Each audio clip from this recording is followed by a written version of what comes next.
Okay, Shabbat Shalom. Shabbat Shalom. Shabbat Shalom. We are back. Continuing with our look at the triennial Torah portion. This week, we are going to be looking at Numbers 26 and 27. Numbers chapter 26 is a census. So we're going to kind of give some of the high points of the chapter.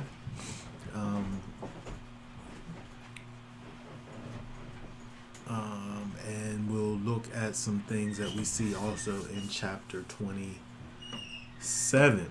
So we'll be dealing with chapters 26 and 27. All right, so we'll be talking about here the next generation. The next generation. Okay. All right, so we're going to get started by reading. We're going to read, let's read through the first 11 verses of chapter 26. Let me go ahead and pull that up here for us.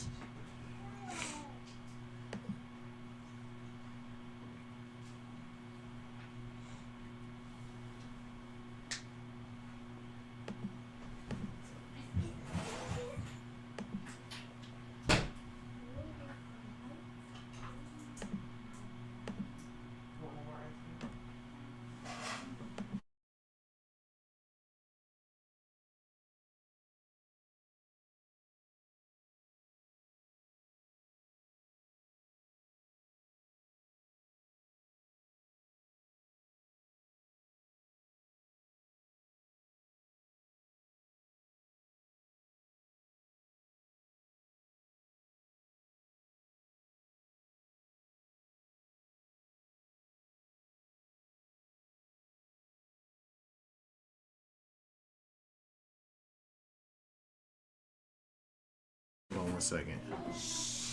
Okay, go ahead and read for us verse 1 down to verse 11. And it came to be, after the plague, that Yahweh spoke to Moshe and Eleazar, son of Aaron the priest, saying, Take a census of all the congregation of the children of Israel from 20 years old and above, by their fathers' houses, every one going out to the army in Israel. So Moshe and Eleazar the priest spoke with them in the desert plains of Moab, by the Yarden of Jericho, saying, Take a census of the people from 20 years old and above, as Yahweh commanded Moshe and the children of Israel who came out of the land of Mitzrayim. Reuben, firstborn of Israel, sons of Reuben of Hanok, the clan of the Hanakites, of Palu, the clan of Paluites, of Hetzron, the clan of Hetzronites, of Carmi, the clan of Carmites. These are the clans of the Reubenites, and their registered ones were 43,730. And the son of Palu, Eliab, and the sons of Eliab, Namuel, and Dathan, and Abiram. This Dathan and Abiram were the called ones of the congregation, who contended against Moshe and against Aaron in the company of Korah, when they contended against Yahweh. And the earth opened up its mouth and swallowed them up together with Korah. When that company died, when the fire consumed 250 men, and they became a sign, but the sons of Korah did not die. Okay, very good. So, what we'll find over here with the remainder of this chapter is that it goes and deals with each tribe one by one, and it gives you a grand total of the amount of soldier ready Israelites, the ones who are in the age bracket to go to war, and it gives you again each tribe, and it counts them off for you there. What I wanted to kind of look at over here was a little thing that we see over here when we look at verse 11. We think about Korach's rebellion, and the fact that we see over here the sons of Korach did not die. That was something that caused me to think about some things here. Mainly kind of the idea of the sins of the fathers. We see over here this Korach's rebellion was kind of a significant thing in Israel, in the wilderness. There's a whole section dealing with it, but the scripture inspiration here decides to tell us, even in its own verse here, but the sons of Korah did not die. Interestingly enough, if we look through the book of Psalms, there's at least, I would say, 11 Psalms that are, we think about Psalms and we think about David because for the most part he's written a lot of those Psalms in the book of Psalms, but some of the Psalms are from other people. And 11 of those Psalms are from descendants of Korach. And so, we always think about Korach and Korach's rebellion and, the egregious acts that were done as they contended against Yahweh, as it even says in verse 9.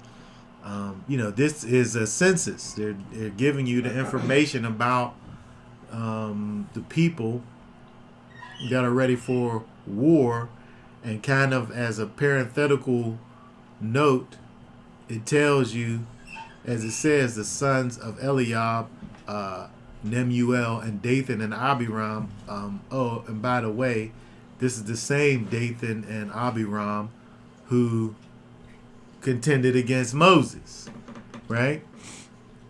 And so it makes a special point to let us know of the transgression of these people, for it to be something that's etched in stone,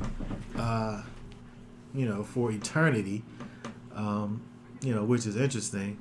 But like I said, I wanted to think about this idea that what it also did was help us to understand that the thing that they did, that is what they did, and the sons of Korah did not die. And so I want to look at a few things over here, because one thing that when we think about the idea of the sins of the fathers, right, there may be consequences.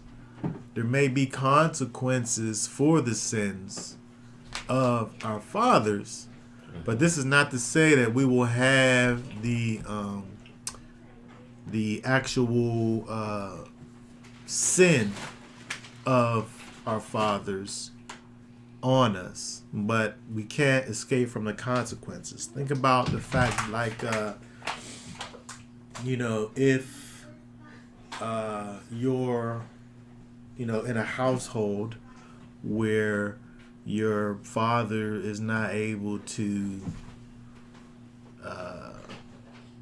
keep the heat on. Where, I guess I wasn't able to keep the heat on because my heater broke. Right? And I wasn't able to fix it properly in a timely manner. So, therefore, people had to suffer because of the consequences of something that was, at the end of the day, something that, lands on my shoulders. So they didn't do it. They didn't do anything. My sons and daughters and wife, they didn't do anything. But they still had to suffer the consequences of something that somebody else was responsible for. And so the consequences of the sin is one thing that we can't, you can't escape. Even though we look in some of these scriptures that tell us that, well, let's look at them. Let's look over. Let's go and let's look at, let's go back in the book of Numbers.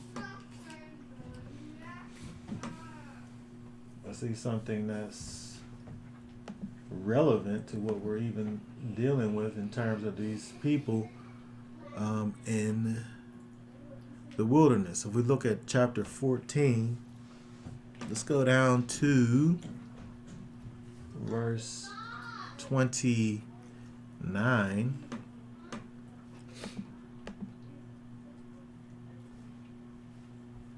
and read down to verse 33. Let me find it here. 29.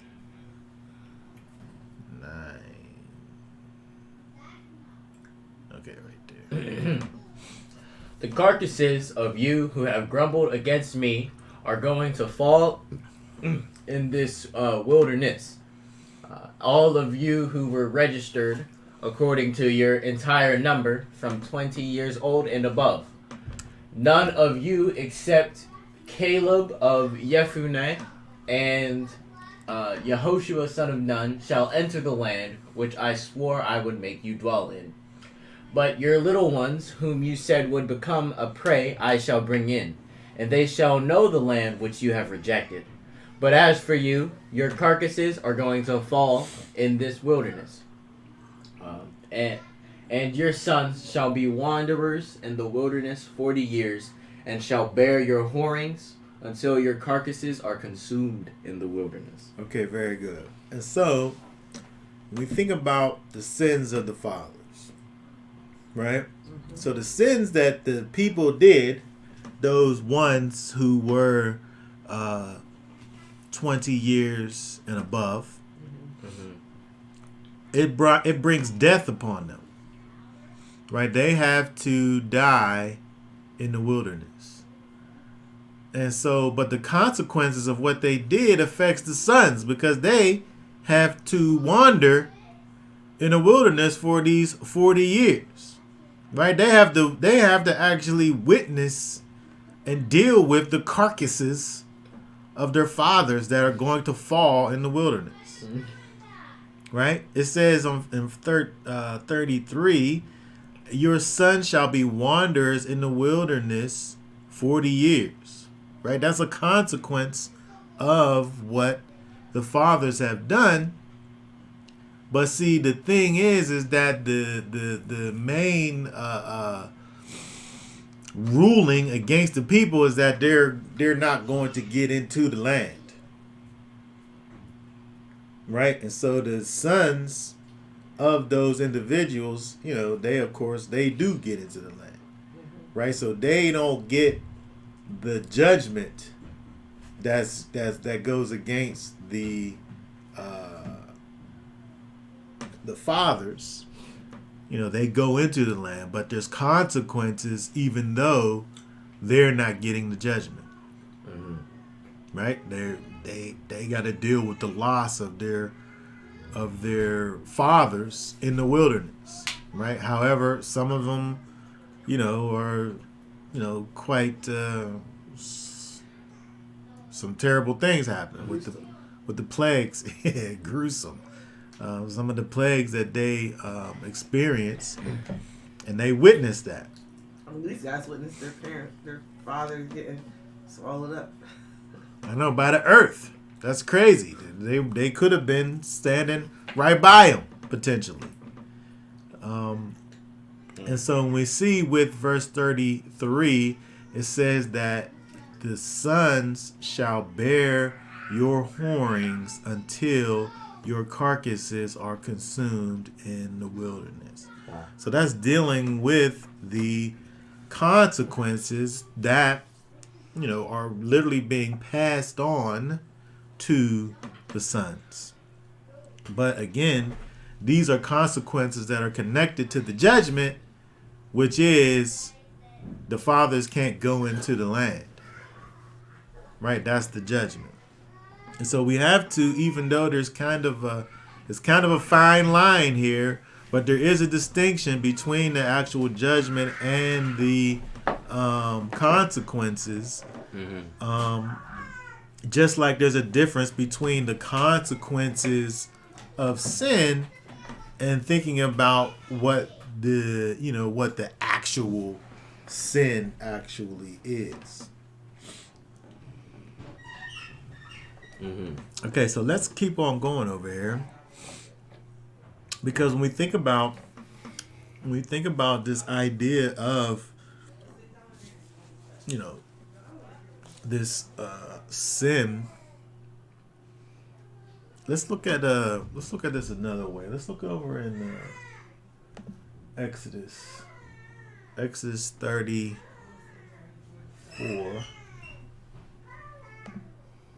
Let's look at verses 6 and 7. Oh, wait. Exodus.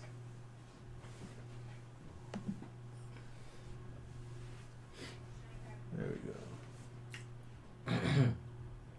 And Yahweh passed before him and proclaimed, Yahweh, Yahweh, and El, compassionate and showing favor, patient and great in loving commitment and truth, watching over loving commitment for thousands, forgiving crookedness and transgression and sin, but by no means leaving unpunished, visiting the crookedness of the fathers upon the children and the children's children to the third and the fourth generation. Okay, very good. So when we see over here, chapter 34, verses 6 and 7, kind of deals with the idea of the character of the Most High being manifest to Moshe, and we see that this character includes compassionate, favor, patience, loving commitment, truth. But verse 7, when it talks about forgiving the crookedness and transgression and sin, not leaving it unpunished, right? But forgiving it, not leaving it unpunished.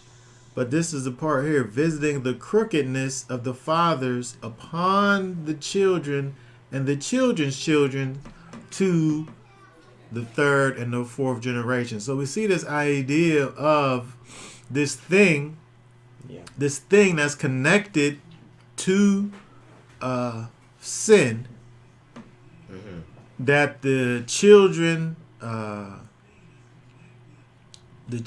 experience, this consequence that's connected to the fathers that goes down to the children, but there's an end to it, right? It says upon the children and the children's children to the third and the fourth generation, right? And so we see that there's a kind of a cutoff point, if you will, to this, right? It's not something that is a continual forever connection that one has to deal with in terms of these consequences of the sin.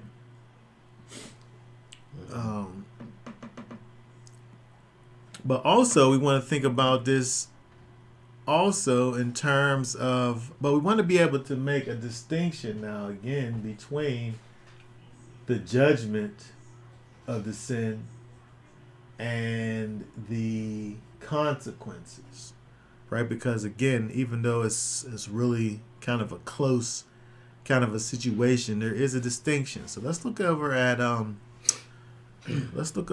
Deuteronomy. Let's go to Devarim 24. Let's look at verses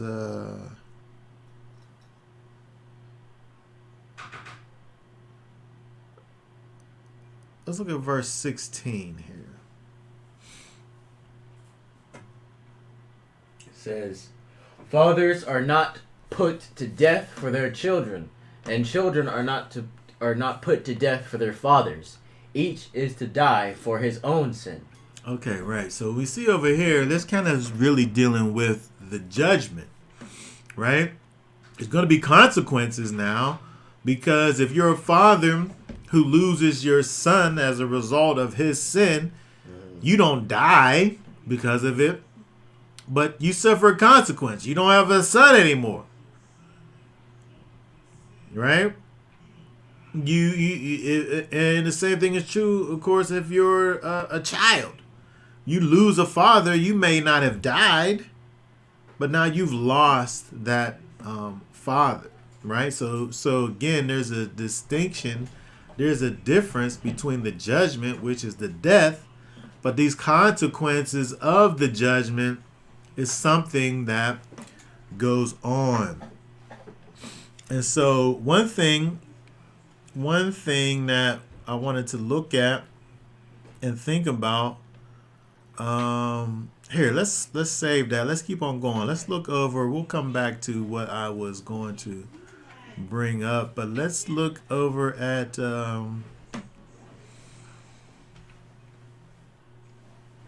Ezekiel.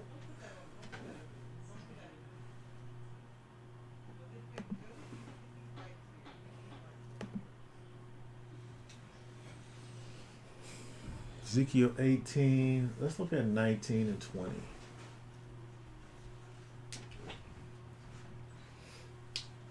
As you said, why should the son not bear the crookedness of the father? But the son has done right ruling and righteousness. He has guarded all my laws, and he does them. He shall certainly live. The being who sins shall die. The son shall not bear the crookedness of the father, nor the father bear the crookedness of the son. The righteousness of the righteous is upon himself, and the wrongness of the wrong is upon himself. Yes, very good. So we see over here that, again, when we're dealing with the actual judgment, it's interesting that it uses this word crookedness, which is iniquity, which is really the idea of you continuing in a life of transgression and sin, right? Where we can see where the ability for a son of a father, the ability for him to continue in the crookedness or the iniquity of his father is something that's probably going to happen, but it's not something that has to happen. If I am a man who, my life is filled with crookedness and unrighteousness, and this is the way in which I live my life, I'm probably going to teach my children wickedness and unrighteousness, and he's going to grow up and be wicked and unrighteous. But he doesn't have to be, right? He can change, he can grow, and he can learn of righteousness and he can, move away from the ways of his father. And so when we look over here,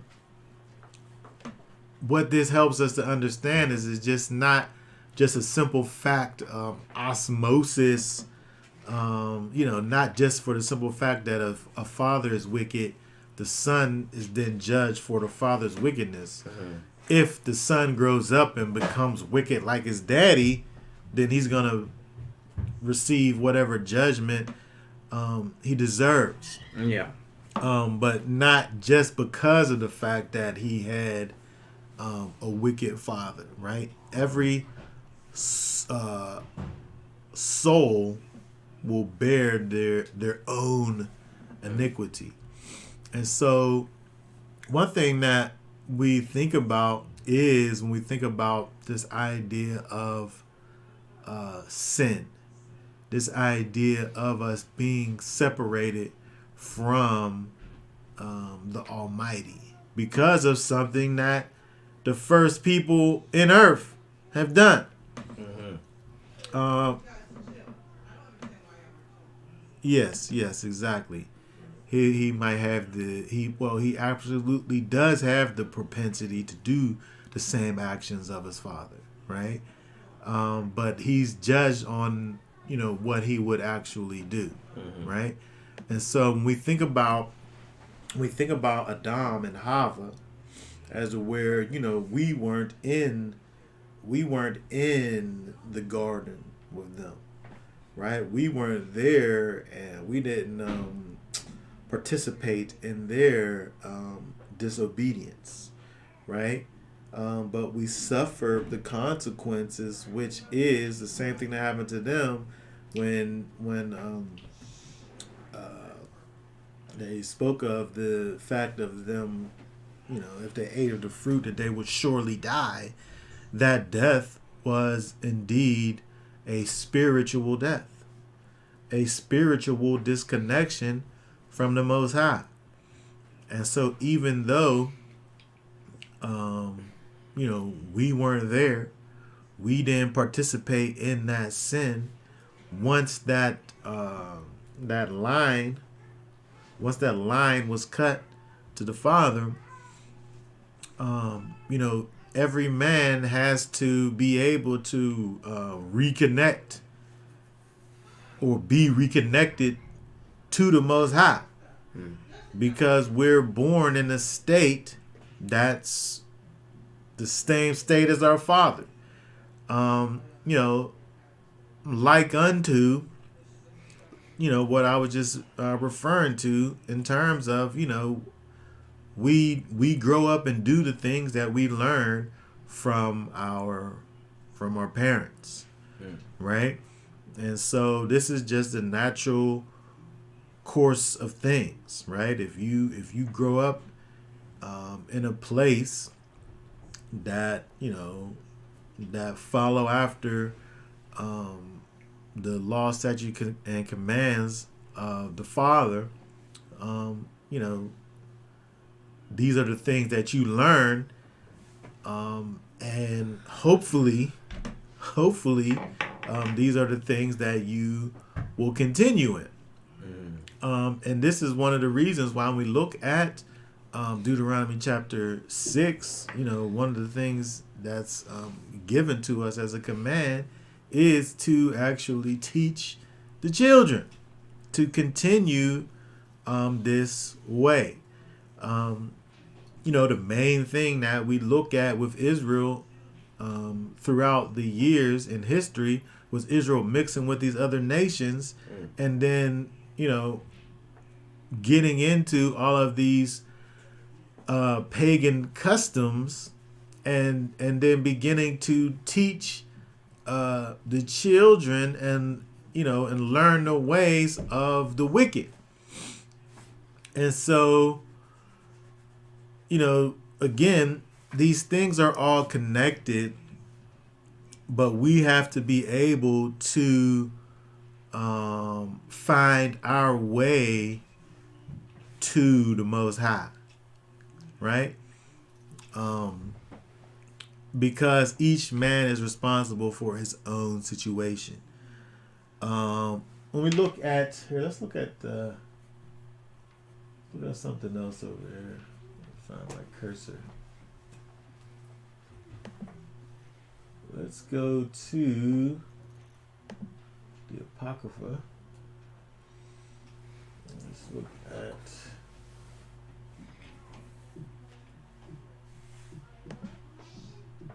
Ezra 1, First Ezra 8. And let's read down verse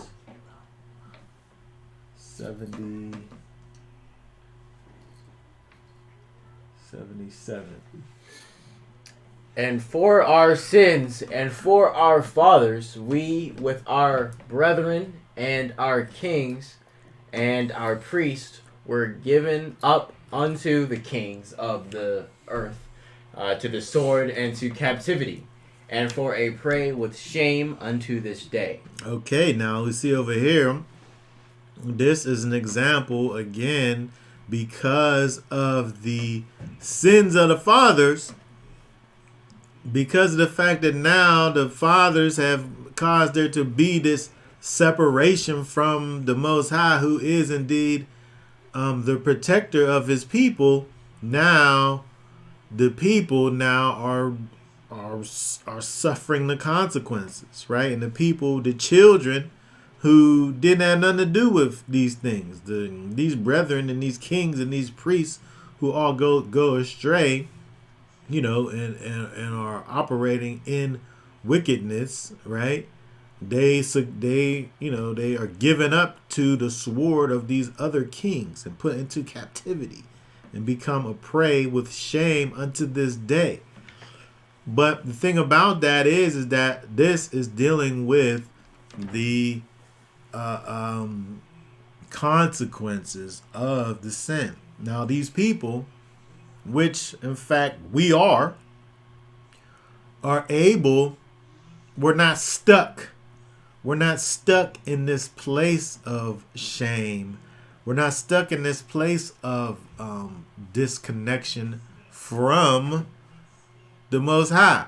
We're able to reconnect to the Most High. We're able to, get away from the consequences of our fathers. We don't have to continue in the things in which they taught us to do. And this is something that we have to understand. We look around and we see our people, and we accept this culture that we look at, that we've grown up in, and these things that we say is our culture, and everything that's connected with it is all wickedness, right? And we do these things that we do not because it makes sense, not because it's something that's good, but it's something that our parents did. Mm-hmm. Right? It's something that that's somebody that taught us, and we don't even know the beginnings of it, right? And so we don't have to stay in this cycle, right? We're in a cycle, but we don't have to stay in the cycle. We can be removed. There's a way out, right? And so let's keep on going. Let's look over at some other things, because it's interesting that when we look over in John. And by the way, thinking back to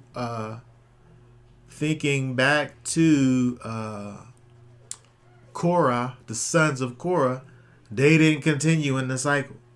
They didn't continue in the ways that their fathers did, right? Well, we see that some of them didn't anyway, right? Because again, the things that came from their minds ends up in Scripture, what we call Scripture today in the Psalms, right? Again, at least 11 Psalms are from the sons of Korah, which is an example of these people coming from these wicked fathers who died the death of the wicked, but they themselves turned from those ways and turned back to the Father.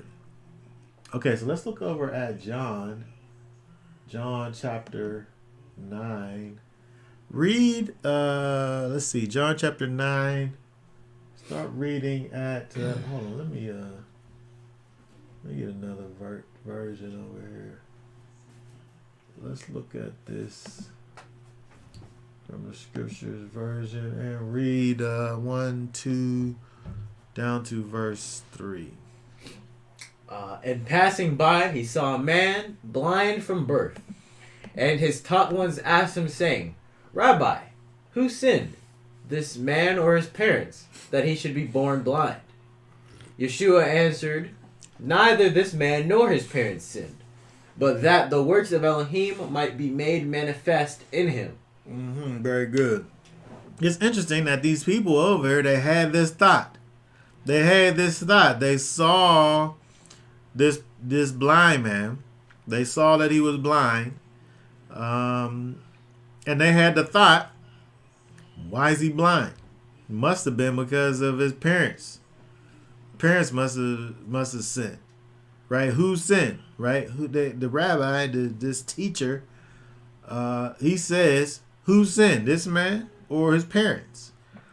Right?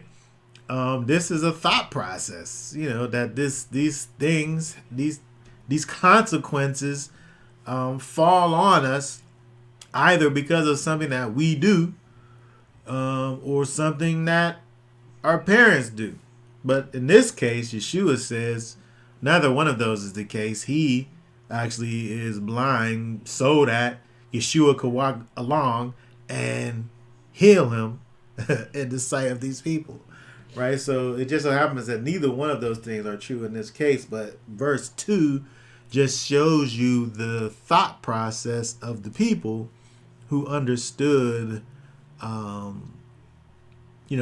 had this particular understanding. Okay, let's keep on going here. We're going to go back to Numbers, but we're still dealing with this idea of the sins of our fathers, because this is something that is, something that's real to us, because, again, we live in this world, in this place, in this captivity, scattered throughout the four corners of the earth, right? Not able to have a unified nation because of something that, our forefathers have done.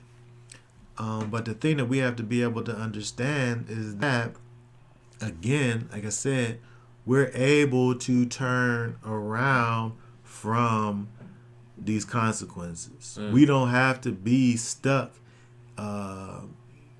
in this place of separation from the Most High, and bound by the curses and the sins of our fathers. But I don't want to just say that. Let's go over to Yirmiyahu.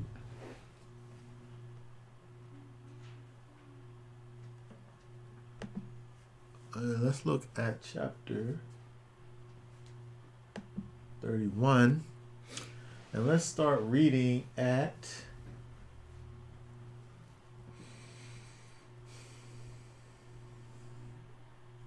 verse 29.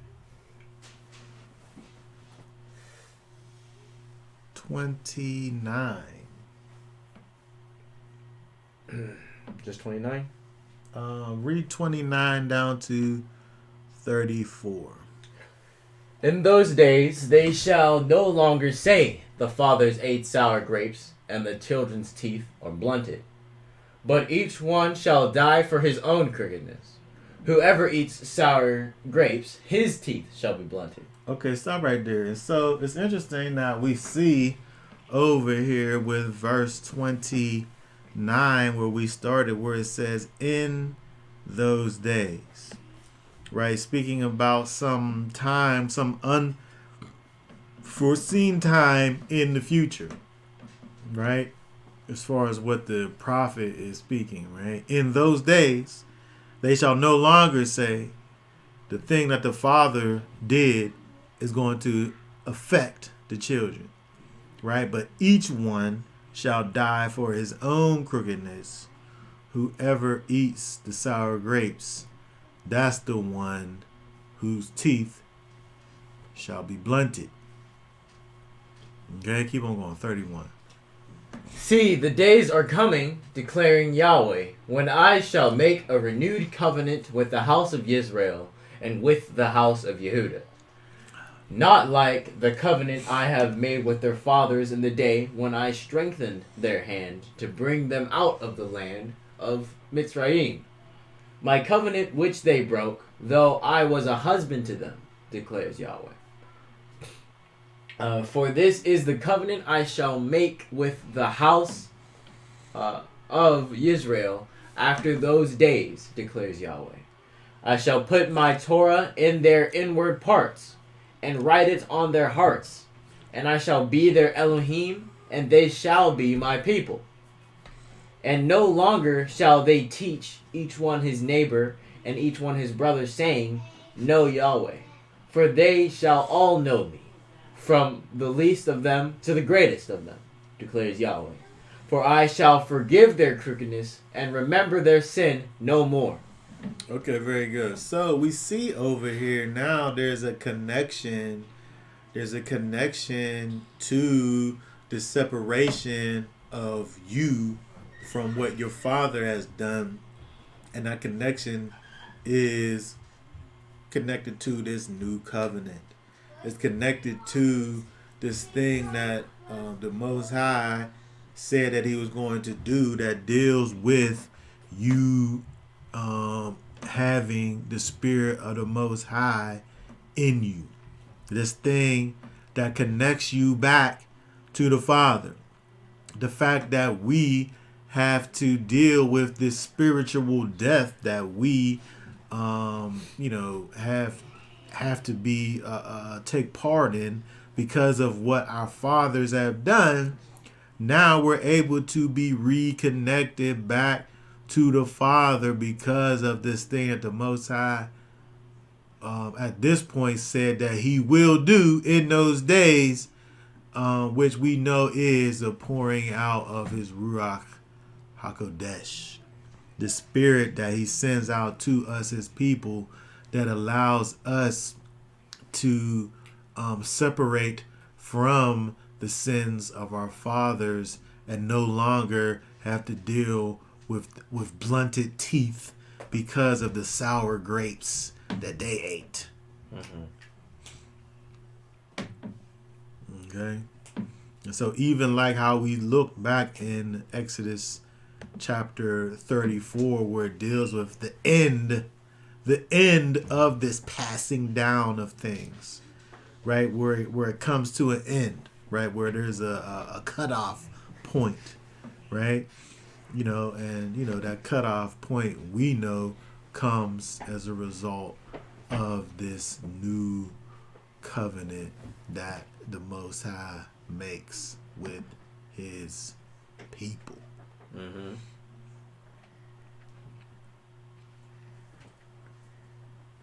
All right, one last thing over here. 1 Corinthians, 2 Corinthians, actually. 5. What's verse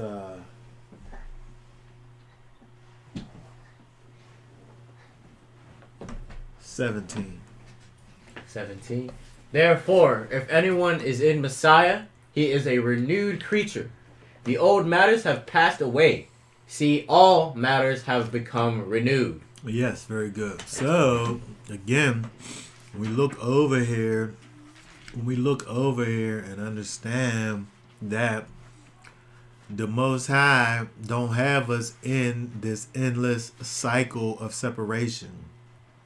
He draws us back to Himself and He's given us a way to be able to return back to Him, right? Even though, we got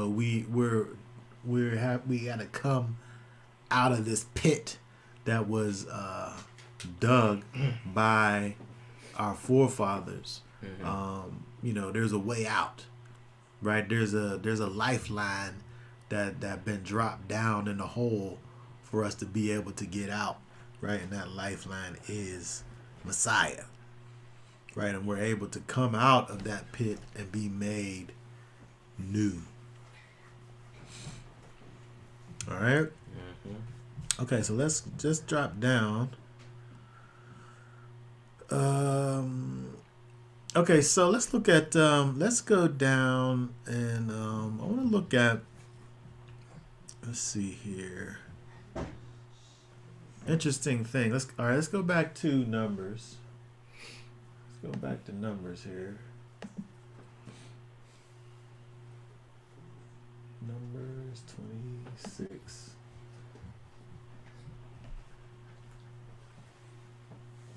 Okay, so if we remember, Numbers 26 is giving you this census, right? And so it's giving you these numbers.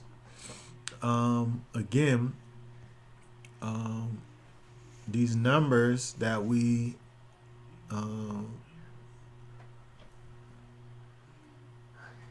these numbers that give us the amount of each tribe that's represented. Now, if we go back, Hizky, run in there and grab my Bible from out of there. If we go back to Numbers chapter 1, actually Numbers 1, chapter 1 through 3, but mostly 1 over here, we see that same thing happen, right? We see this, this giving of the people and this counting of the tribes. If we see right here, it says those who were registered in Reuben were 46,500. And so something that I wanted to just pay attention to was, if we say that, remembering that in Numbers 14 and 29, which is after this, after chapter 1, of course, it's numbering those that are 20 years and above. Right? If we look at chapter 1, it says it right here. It's numbering those from 20 years and above, and then it gives you a number. This number here is 46,500.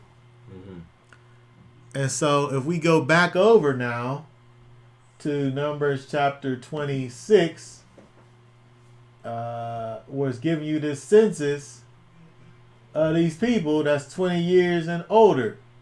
But all of those people from the first one was supposed to die.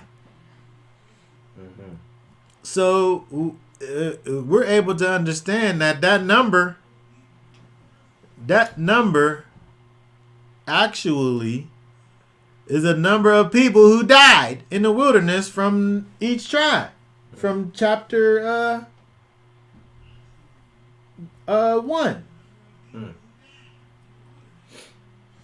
We have an account of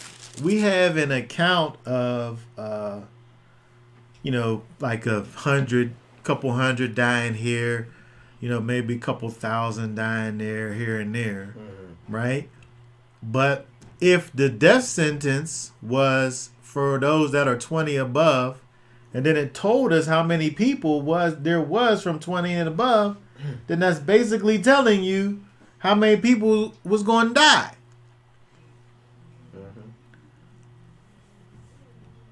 And then, so that's one thing. And so another thing is, if we go back over to chapter 26, the number for Reuben is, let's see here. The number from Reuben is 43,730, the new number, which is a 2,770 people difference. And so what that means is that from that number, all those people died, the old number died, and then they built themselves back up, almost all the way back up. So basically Reuben was replaced with the next generation. Almost all the way replaced. The number, I'm saying. And so when we look at all of these aren't the same though. Some there's losses, but some there's gains. If we look at let's see here. If we look at Simeon was a loss. Simeon was a huge loss. Actually, this is terrible. Actually, when you look back, if you flip back, let's see, Numbers 1, Simeon. Let me see if I can find Simeon. Let me just go back to Numbers 1 and 23. Numbers 1 and 23. What does that say? Those who were registered from of the tribe of Simeon were 59,300. 59,300.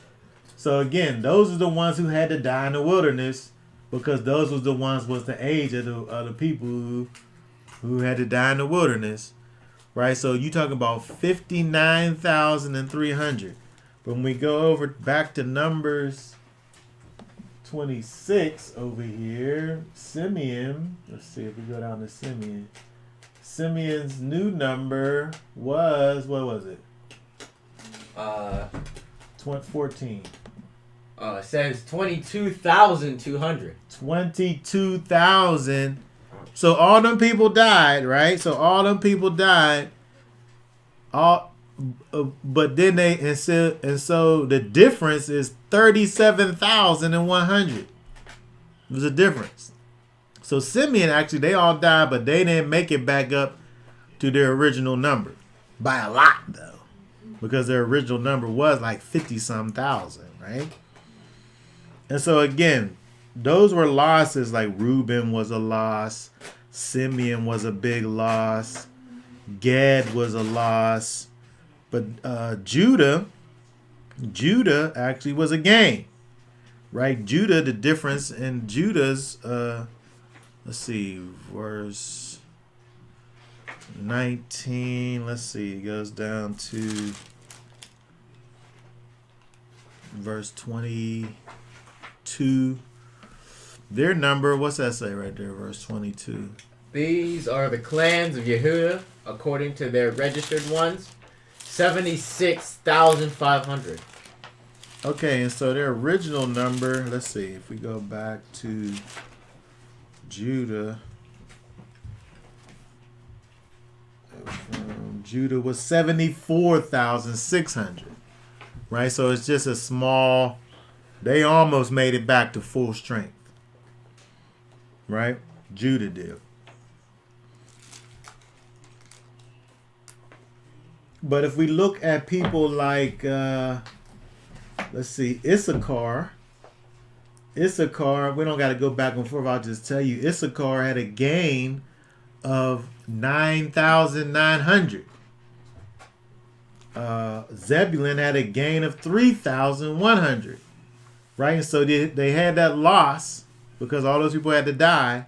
And then plus the over number. Manasseh had a gain of 20,500. Right? And so we see these differences. Asher had a gain of 11,900. Naphtali was a big loss. Oh, Benjamin had a gain of 10,000. So I'm saying all that just to say all of the deaths, again, which, basically the next generation, when you get down to the end and you count all of the numbers that it gives you, the original total of the people that was counted was 601,730. Excuse me, that's the new total. The old total was 603,550. Right? And so the new number is like the new number is like 1,800 less. So you're talking about these people who was like 600,000 strong, and they're basically still 600,000 strong. The point that I'm trying to make is that all of those people that died in the wilderness were literally replaced also in the wilderness, and where they came out almost basically in the same place that they were at when they left, with only like 1,500 people being the difference, right? And so when we think about the fact that the Most High dealing with his people, yes, there was a great loss in the wilderness where they literally replaced all of those people with the next generation. But they literally replaced them, right? The numbers is so close. The number is so close. What was the number? 1,800. There's a 1,820 people difference between what they came out of Egypt with and what they were going to go into the kingdom with, which is amazing considering that 601,000 people or 603,000 people that actually died in the wilderness. Now, we don't learn about all of the deaths. We just hear about the plagues that happened and so many people died. Sometimes it tells you how the people died. Sometimes it doesn't. But what the point that we're making over here is that what the Most High took away, he basically restores again. Right? Where they're basically unscathed. Like if you looked at 603,000 people versus 601,000 people, just from the naked eye, no difference. It looks the same. Yeah. Right. It's the same. Right? And so those people all, they died because of their sin, by the way, but they died in the wilderness, but they were replaced by the Most High. And so that's what I wanted to, kind of draw attention to was, something that we don't think about until we really look at, these things to see what it is that the Most High did. Again, we learn about, the different instances when the people died. But again, when we think about the fact that, because of the fact that the Most High said that certain age group was going to die, when we go back and see that age group was numbered, we know then now that all of those people died, which, again, was a huge, huge number. Yeah. But when we think about, this verse that we just read over here in 2 Corinthians, with the fact that, therefore, if any man be in Messiah, he's a new creation. Israel had to be made new, even to go into the wilderness. Mm. Israel had to be renewed. And it wasn't a partial renewing, as we could see. It was a total redo. Where all of those people, that's 603,000 plus people that came out, all of those people were replaced with the next generation. Mm-hmm. They were literally a new generation, right? And so it's interesting now when we see this whole thing that happens with what Messiah comes to do. He's coming to do from a spiritual perspective what we've already seen from a physical perspective, in terms of the fact that the Israel that came out of Egypt was transformed in the wilderness and made it to the promised land, a new creation. Mm-hmm. But that's what we see happen. That's what's going to happen in that day, where his people literally has to be transformed and all of the wicked parts cut off and left behind, so that something new can continue and go into the place and dwell with the Father where he is. Mm. Mm-hmm. And this is all something we see in this boring census. This old useless census that's, we did this one begat this one, and they had 100 and so many whatever, right? But when we don't think about these things, from a spiritual perspective, we miss these little things that, that we're able to see that have this great spiritual significance. All right, so let's drop down. Let's see here.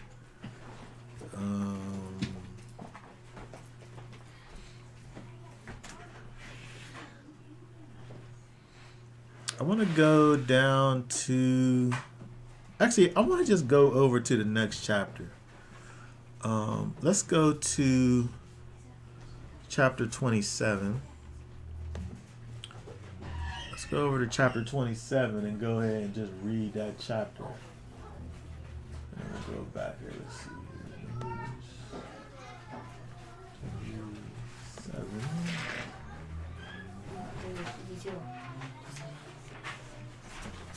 Yeah, let's just go through and read. Actually, let's read down through. Let's see.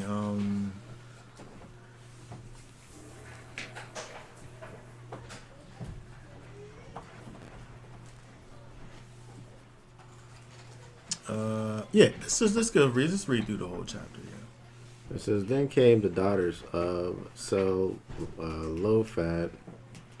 son of Hefer, son of Gilead, son of Machir, son of Manasseh." That's Manasseh, right? I think that's Manasseh. From the clans of Manasseh, son of Joseph. And these were the names of his daughters: Mahlah, Noah, Hogla, Malka, and Tirzah. It says, "And they stood before Moshe and before Eleazar the priest and before the leaders of all the congregation of the doorway of the tent of appointment, saying, Our father died in the wilderness, yet he was not in the company of those who were met together against Yahweh in the company of Korah, but he died in his own sin, and he had no sons. Why should the name of our father be removed from among his clan, because he had no son? Give us a possession among the brothers of our father." Moshe then brought their case before Yahweh, and Yahweh spoke to Moshe, saying, "The daughters of Zelophehad speak what is right. You should certainly give them a possession of inheritance among their father's brothers, and cause the inheritance of their father to pass to them. And speak to the children of Israel, saying, When a man dies and has no son, then you shall cause his inheritance to pass to his daughter. And if he has no daughter, then you shall give his inheritance to his brothers. And And if he has no brothers, then you shall give his inheritance to his father's brothers. And if he has no father's brothers, then you shall give his inheritance to the nearest relative in his clan, that he shall possess it. And it shall be to the children of Israel a law of right ruling, as Yahweh commanded Moshe. Okay, very good. Let's actually stop right there and look at this. Let's go back.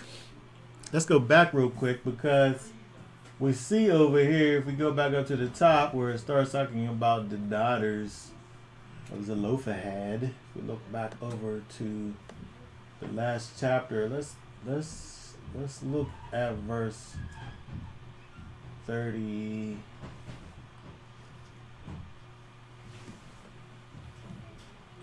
Three over here, where it gives us basically the same rundown as where it started at over there. So over there, something to notice that where, brings it back up in the next chapter is that, we typically don't see this over here, the names of the daughters. But that's all that he had. All he had was daughters. Mm-hmm. All right, the rest of these, it don't even make a distinction. Oh, yes, it does. These are the sons of this one or that one. Like all these people, they all had sons to be able to pass down. But these people over here, Zelophehad, all he had was daughters. And so we see in the next chapter, it comes back to that, dealing with this issue within the Torah, because we know that the daughters don't they don't continue the line. They go and they build someone else's house, right? And so you don't have one to continue your name if you only have daughters. And so these people, they had a problem, because now their whole line basically disappears, right? And so they go before, but before we deal with that issue part of it, I wanted to look at verse 3, because this helps us along with what we was dealing with before in terms of this idea of the whole thing with people and the sins of our fathers.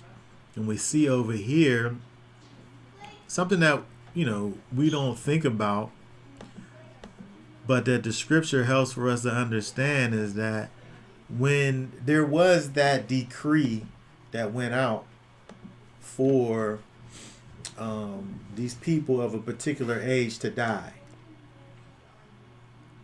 we can't sit up here and act like, well, that seems unfair, because all of those people died just because of those 12 people that went out and did what they did, right?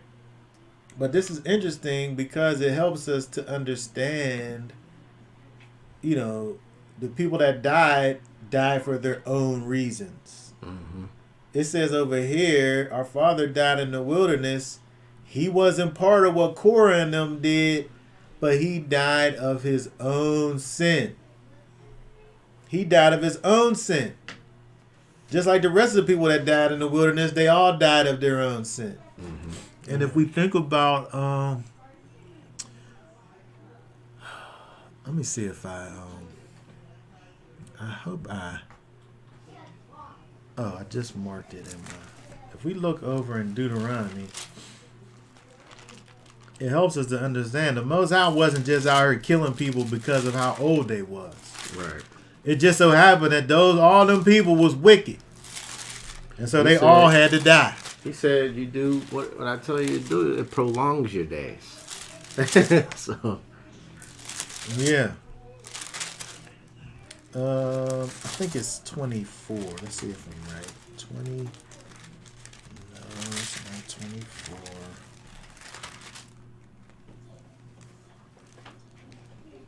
Hold on one second. Let me see if I can find it. I know it's in Deuteronomy. In the Lodges. just highlighted it to you. Because the Most High wasn't just out here just killing people willy-nilly because of something that somebody else did, but it was literally connected to their own sin. And so the people that we see that die in the wilderness, or maybe it was in Numbers. Hold on. They died because of the things that they did themselves. And of course, I didn't put it in my notes and I can't find it here.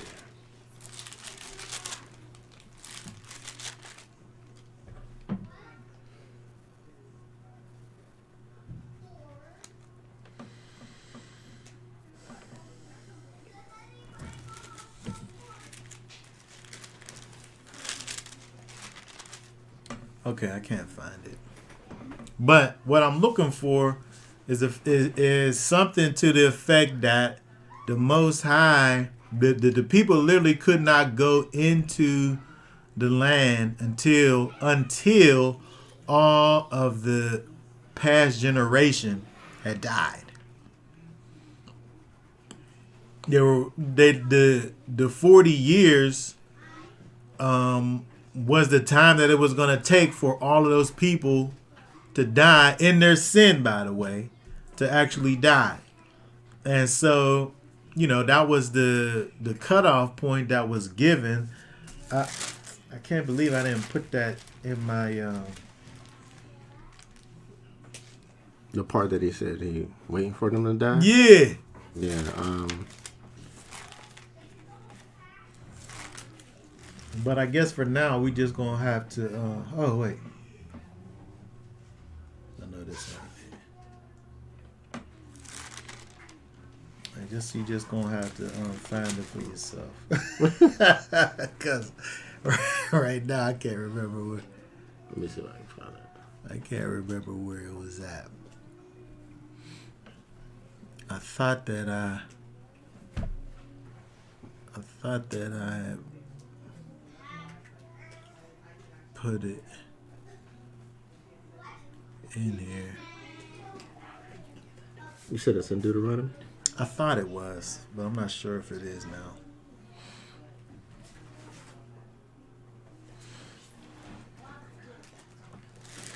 It makes sense for it to be there. Is it for Deuteronomy 2:16? Hold on, get the whole scripture. Yes. 2 chapter 2 verse 14 through 18. I'm looking for a pink highlighter and it was green. Oh. Okay. Oh my goodness. Chapter 2, start at verse 14 down to 18.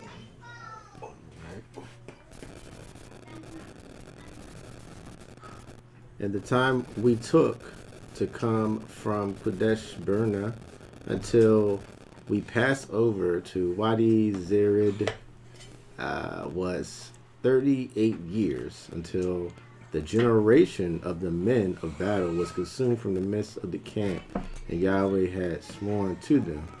And also the hand of Yahweh was against them to destroy them from the midst of the camp until they were consumed. And it came to be, when all the men of battle had finally perished from among the people, that Yahweh spoke to me, saying, this day are you to pass over at the boundary of Moab. Okay, very good. So there's some key words over here. We look at this, like 15, where it says the hand of Yahweh was against them to destroy them in the midst until they were consumed. Right? And it came to be when all the men of battle had finally perished. Then he said, this day you'll pass over. Yeah, you said they perished from among the people. So they ain't with Right. That was deep for real. And so this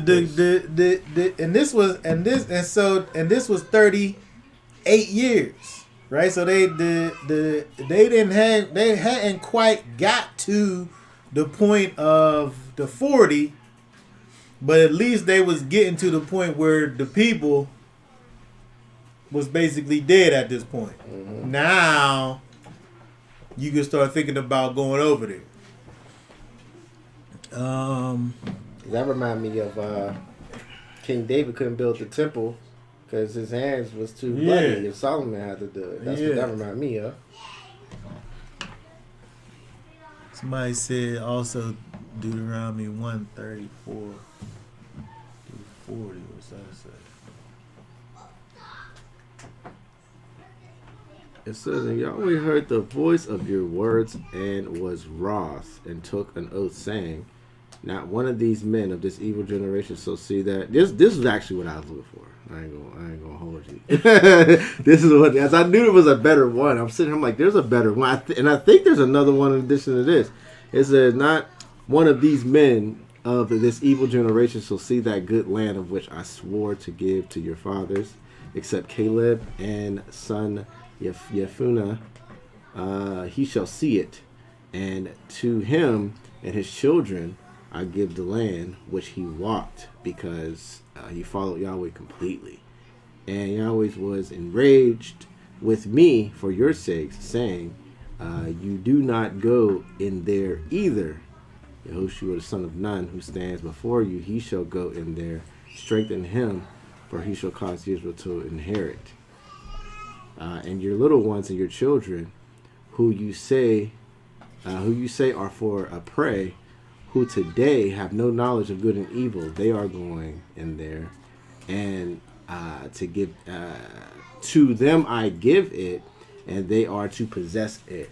But you turn and take your journey into the wilderness by the way of the sea of reeds. Yeah, and so over here, yes, we see that, as it says in other places, that these people wasn't going to get in. Go so far as to call them an evil generation, which is interesting. But in chapter 2, it has those time points and those kind of those if-then kind of things that kind of puts it in a place where it's dealing with this had to happen. And then now that has happened, now you could go in. And so I thought that was interesting, where it gives you those kind of those pivot points, that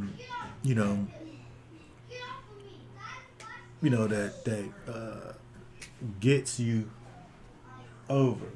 So let's go back over to Numbers.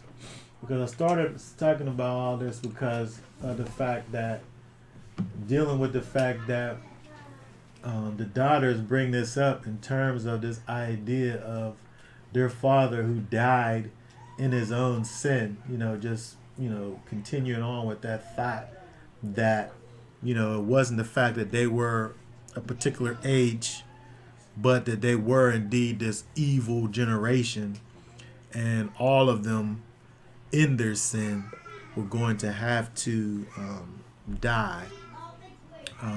But I just thought that was an interesting thing that we're able to see just from this little half a sentence over here, that deals with the fact that, their father, who did indeed die in the wilderness, died of his own sin.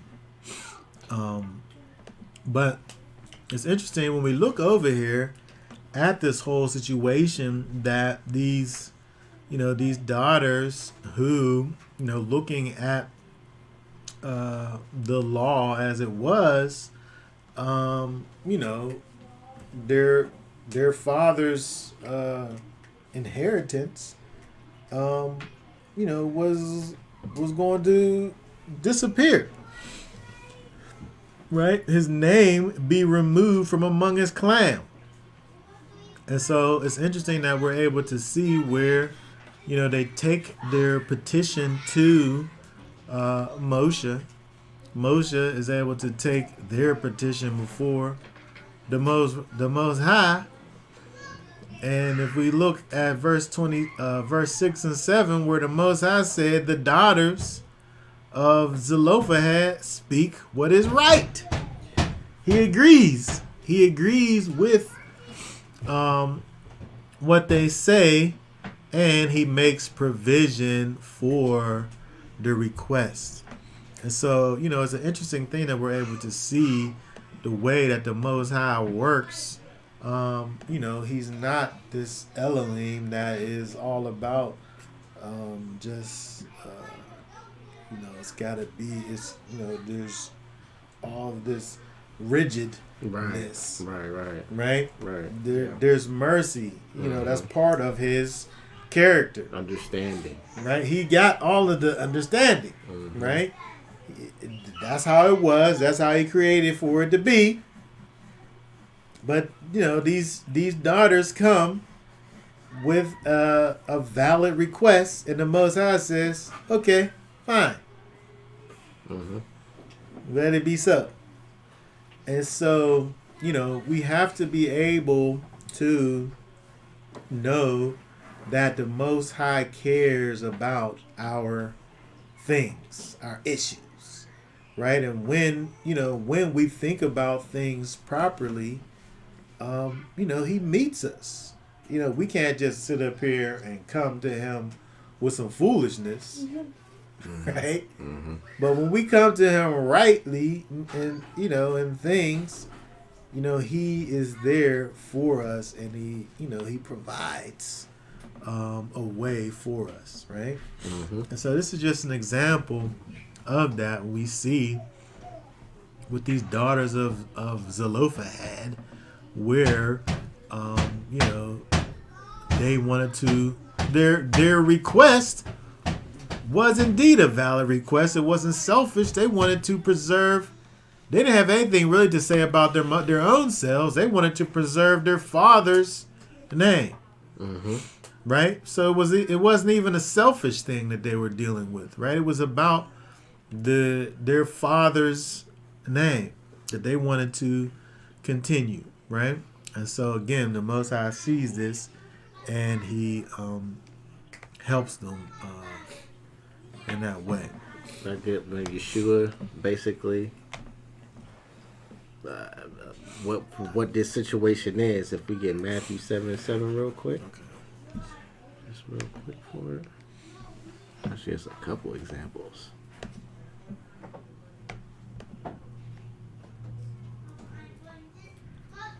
He said, ask, this is Yeshua, ask and it'll be given to you. Seek and you shall find, knock and it shall be open. For everyone who asks receives, and he who seeks finds, and him who knocks it shall be open. I mean, and the request, that wasn't a crazy request, operating in that vein. So yeah. You have not because you ask not. If you don't ask, you ain't gonna get none. I mean, it's simple as that. Let's get James 1:5. This is another good one. Oh, God. James 1:5.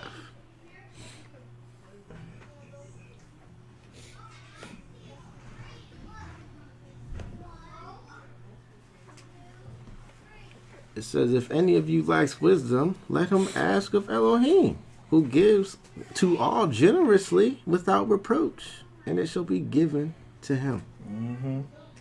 Yeah.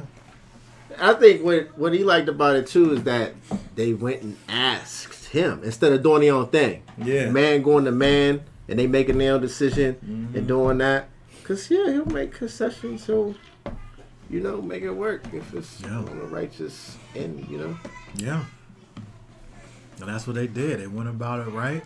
And they didn't have the wisdom on it. They had to get the understanding of what to do. And now it's actually in the law. This is how we handle it. Now you get wisdom behind it. Yeah. Yeah. Absolutely. So again, we learn from this, you know, for us to sit around. They could have sat around and just been like, "Oh, this is messed up. Like, this is jacked up. We don't get nothing." Mm-hmm. Like, they could have sat around and had a bad attitude about it, and then didn't do nothing. And that's what people do. They sit up there and they look at their situation and how it's messed up. Mm-hmm. And they could, you know, have a good understanding of how messed up their situation is, but don't never do nothing to fix the situation. Right. You gotta go to him. Cause he got all the answers. He got all the answers. He got all the answers. And so for you to sit around and talk about how messed up your situation is, it don't fix the situation. Right. But these daughters of Zelophehad over here show you that, you know, there got to be some action in order for you to be able to move out of your bad situation. Mm-hmm. They had a real live bad situation, but until they was able to take it to the Father, they would have been stuck over there. But they went to the Father, they went and they asked, and being a righteous Father that he was, they asked, and he, he met their requests.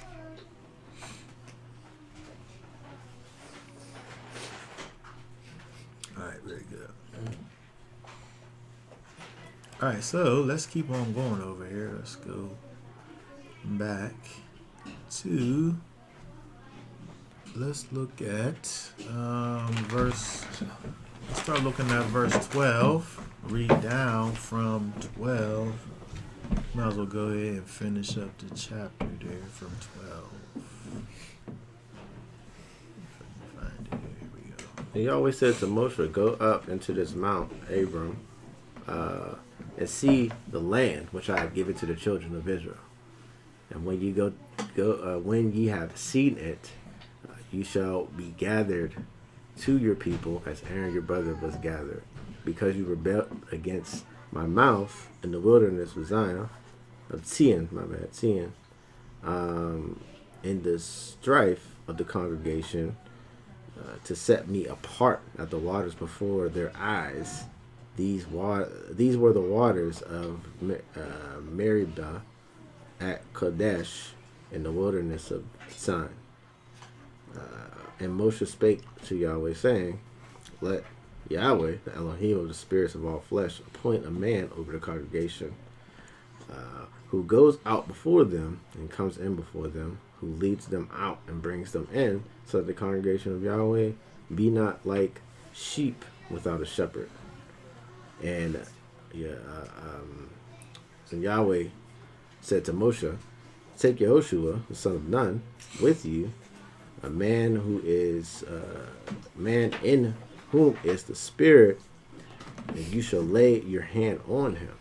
And you shall set him before Eleazar the priest, and before all the congregation, and give him command before their eyes, and shall put some of you esteem upon him, so that all the congregation of children of Israel obey him.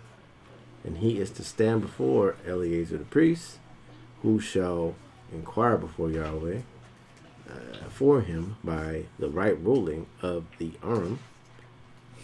At his word they go out, and at his word they come in, both he and all the children of Israel with him, all the congregation.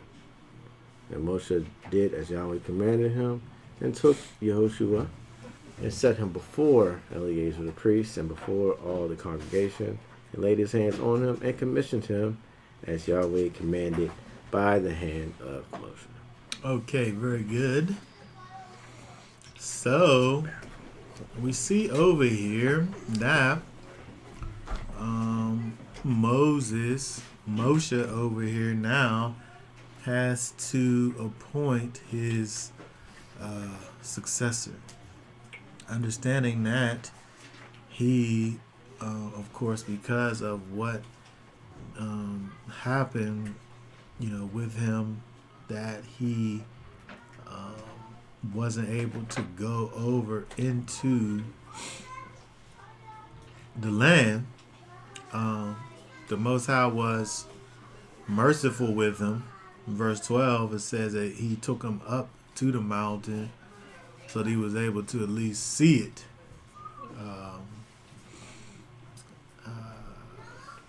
I guess depending on how you look at that, that could be merciful or not. I guess you could look at it in a way where, being able to see something that you're not able to touch.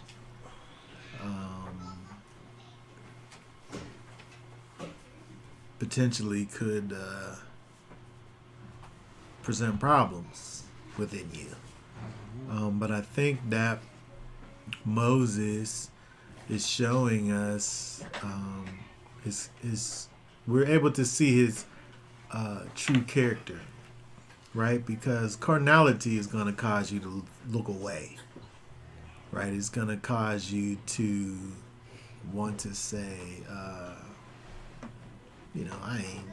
I'm done with this. Like, I can't go over there. Like, what's the point? Like, you feel. That's how some people will be in they flesh. I mean, I guess if it wasn't the Most High, but like just from a strictly carnal perspective, dealing with basically if Israel's a corporation and Moshe's told he can't be a part of the corporation anymore, who cares what's left behind? So what? I backed you all this way, and you ain't gonna let me go with you. You figure it out. Yeah, most people today, See ya. Most people today, they're like, they in the mindset, well, if I can't have it, you can't either. Yeah. I don't want none of them to go over there. Yeah. But again, we think about that. That's really that's a carnal perspective. Exactly. Yeah. And understand. Let's go back, because when we look at the heart of Moshe, he gets in his flesh. We see examples of that. But at the end of the day, what does it say right here? Verse number 3.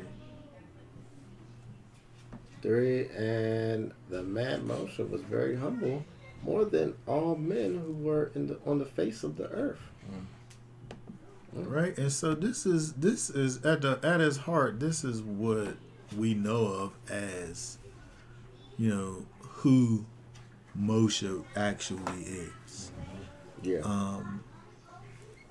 He understood that this was his end.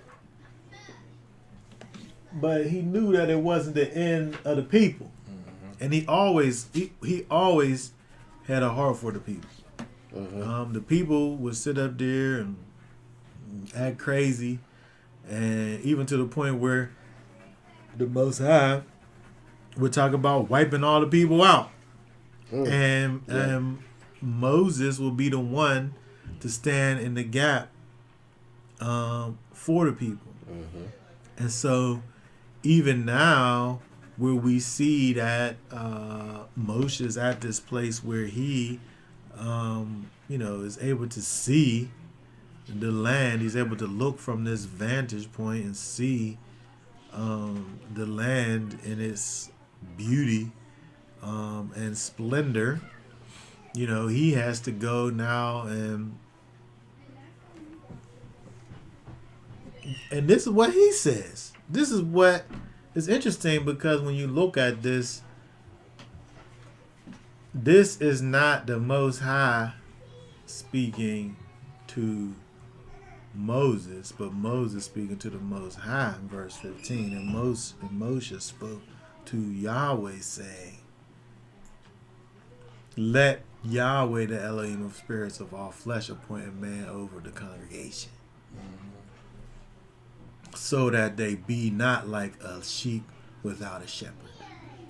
He cared for the people, even though he was about to die, kind of just like well, not kind of, just like it says, just like how his brother did. His brother just went off into the mountain, and that's just how Moses had to go off into the mountain. He still got some time. He got to tie up the loose ends. We see, there's a few more key commands that have to be given throughout the rest of the chapter of the book of Numbers. But Deuteronomy, Devarim, is basically the last. Basically Moses' last words to the people. And so the last thing that he speaks to the people basically is Deuteronomy. So he's basically just tying up all of his loose ends before he goes and dies in the wilderness. Right? He has his last efforts that he makes to maybe could I just get in? Like, I think Moses has the heart of the father, and meaning that he was almost like the father to Israel. Yeah. And he was that go-between, but his heart has always been for his people since he figured it all out. He killed Egyptian for his people. You know what I mean? He always had his people in his heart. Yeah. And if I imagine this scene a father who has children who's about to pass away. You want to make sure, you want to look at what's going to happen to your children. You know what I mean? You want to see what's going to become of them. Where are they going? Are they going to have? Is the house they're going to live in? Yeah. Is it secure? You know what I mean? So I look at him on the mountaintop, looking okay, they're going to be all right. Yeah. And so I don't even think he was looking at it from his angle, I can't go. Yeah. No, I think he was looking at it seeing, making sure that, Israel was going to be all right. Because for all he did, where he started, where he ended up, my life I'm good. Right. That's amazing. All that he did in his life. You know? I'd be like, all right, I'm cool with that. Look, I got to actually speak to the Most High. Right. Hey, I can go now. It's fine. Nobody, and the head of Most High speak on his behalf the way that he did. Yeah. The Most High said to Aaron and Miriam, whenever you guys speak to the Most High, and you see things and visions and dreams. But when I speak to Moses, I speak face to face. And so, he's really at a place, and this is the Most High speaking about him. You got accepted right there. You're like, what's going to happen to me? Hey, that's what I deserve. Then it is what it is. Yeah. And so when you got somebody who's giving you a referral, that's the Most High. Mm-hmm. There's nothing that you could say about that. Right. And so when you think about Moses and who he was, at the heart of who Moses was, this is who he is right here. He's just one who he has a heart for the people. He wants for the people to only strive, and so he wants to make sure that there's somebody who's able to continue with the way in which that he's moving, and then who better than the one who was closest to him, Yehoshua, who was breaking the commands to get close to the Most High. When he sit up there, the Most High tell Moses to tell the people, nobody come to the mountain. Joshua be right there. He was, he had a heart like unto Moses. And this was a known thing, and so he's really the likely candidate to keep the ball rolling, so to speak. So I want to look at a few things when we look over at this whole idea of this this transfer. If we drop down to let's see.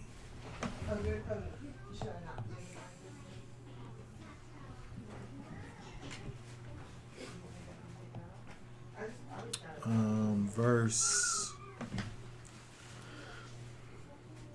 20, where it says, "He shall put some of your esteem upon him." It says, first of all, Yehoshua, who it says is a man in whom is the Spirit.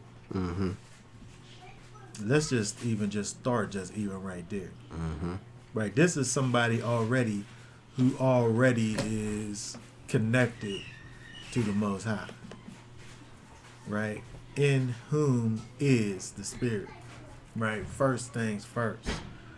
And so the path that he's on, the connection that he already has, he says for him to, here, you build on that, right, and increase that spirit that's in him already, increase that, so that all the congregation of the children of Israel obey him. Right? It's interesting that he says to do these things in the eyes of the congregation, and so that all the congregation can see. He don't have like this little. It's not like as if he takes Yehoshua aside and tells Yehoshua what the deal is, and then Yehoshua goes back and like, okay, Moses said that I'm the one that's going to be in All right, charge. listen up. Come on. All right. This what just happened. Yeah. And so the difference is that he does all this, and Moses is involved, and the priest is involved, Yep. and the people are involved in seeing and knowing, who's taking this place. Mm-hmm. It's not just Yehoshua coming back and saying without nobody else hearing from Moses or the priest or nothing. Oh yeah, by the way, you guys now I'm the one that's Especially our people. Who put you in charge? yeah. Who said listen to you? Because we so rebellious. We gotta see it. You gotta see. All right, Moses was dealing with the Most High, went up the mountain. Now Moses is talking to him in front of us and like doing not because we got a big respect issue. I think that's our thing. Like they all about respect. Like so to be put on in front of everybody, you can get. That's the only way to get Israel respect. It's the only way. Yeah. And so they took care of all of that. The Most High knowing the people. Definitely knows the audience. He knows Right. He knows the people that he dealing with. Yep. So he does it in that way in order to, not have there be any confusion Exactly. as to who's who. Who's the next leader? Because Yeah. he said,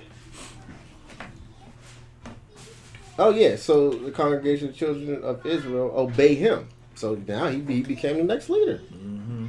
That's important because our people got a problem with leadership. Yeah. Oh my A goodness. big problem with leadership, Oh my goodness. and that's look at how the leadership had to be formed here for Israel to even consider.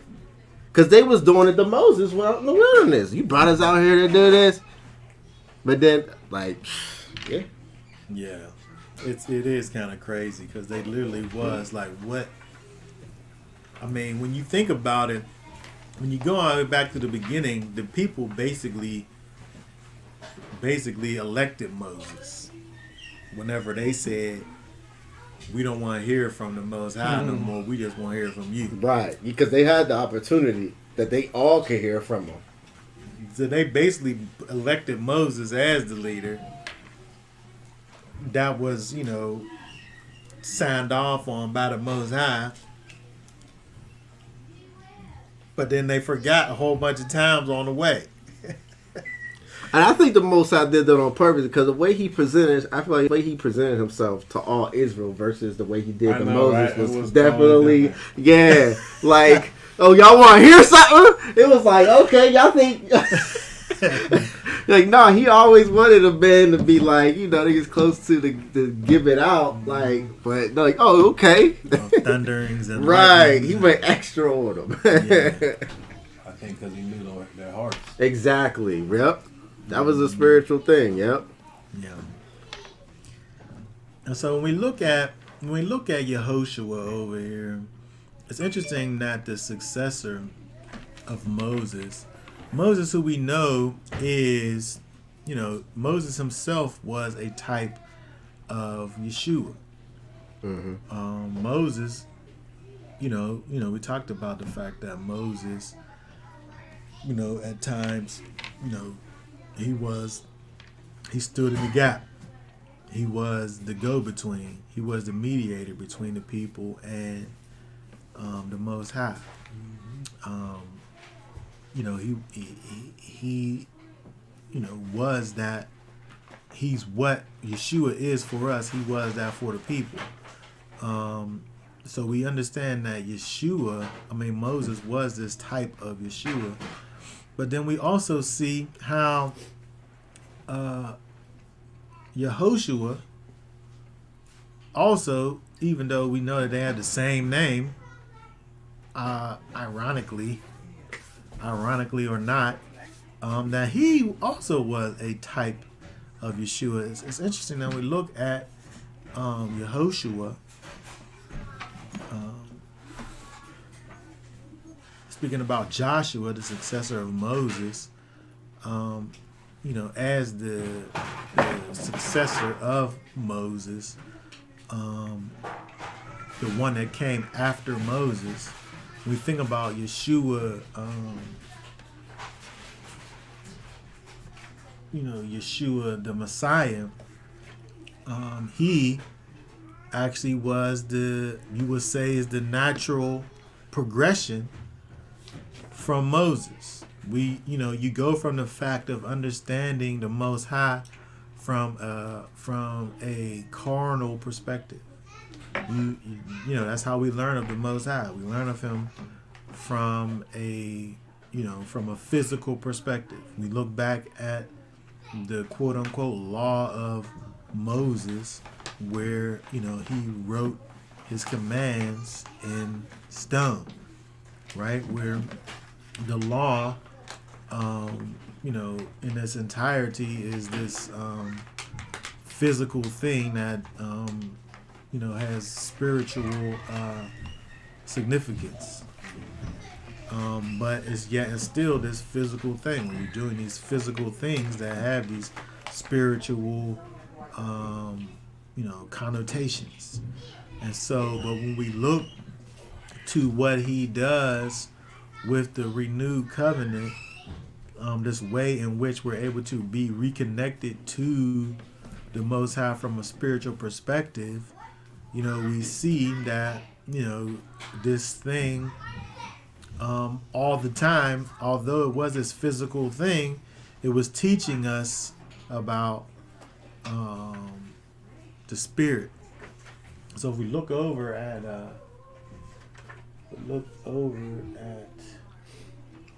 John 5.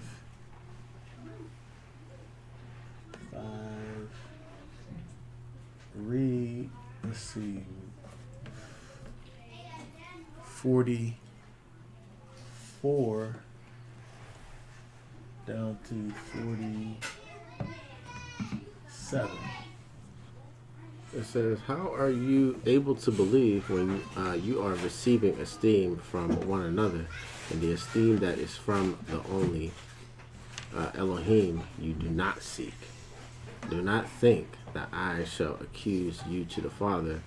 There is only one who accuses you, Moshe, in whom you have set your expectation. For I believed Moshe. For if you believe, my bad. If you believe Moshe, you would have believed me, since he wrote about me. But if you do not believe in his writings, how shall you believe my words? Okay, so Yeshua said to these people over here, these these people who were supposed to have been knowledgeable in the Torah, he said, if you believed Moses, you would have believed me, since he wrote about me. Yeah. Which is interesting because he didn't literally write about him. We don't see anything that says anything about Yeshua in the Torah except for the successor of Moses who had the same name as Yeshua, actually. But when we think about those things from a spiritual perspective now, and then we begin to see that we're able to actually see Yeshua in all of these things that we look at when we look at the Torah from a spiritual perspective. Right? And so again, when we think about this idea of,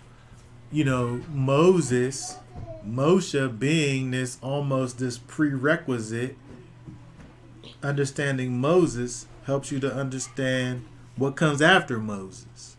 Understanding Moses helps you to understand what comes after Moses. And what came after Moses was Yeshua. Could we add on to this? Luke 9:28. I was going through Luke a couple weeks ago, and this just really, I don't care how many times you go through the Bible, you won't find something new in that thing all the time. When I read this, I was like, I was driving. I was out at night driving. I almost pulled over. I was like, what? But 28. This is Yeshua's taking his disciples on top of this mountain. But listen to this real quick. And it came to be about 8 days after these words, taking with him Hepa, Peter, Yochanan, and Jacob. He went up to the mountain to pray.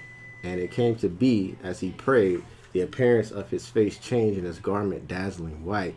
And see, two men were talking with them, who were Moshe and Eliyahu, who having appeared in esteem, spoke of his death, which he was about to complete at Jerusalem.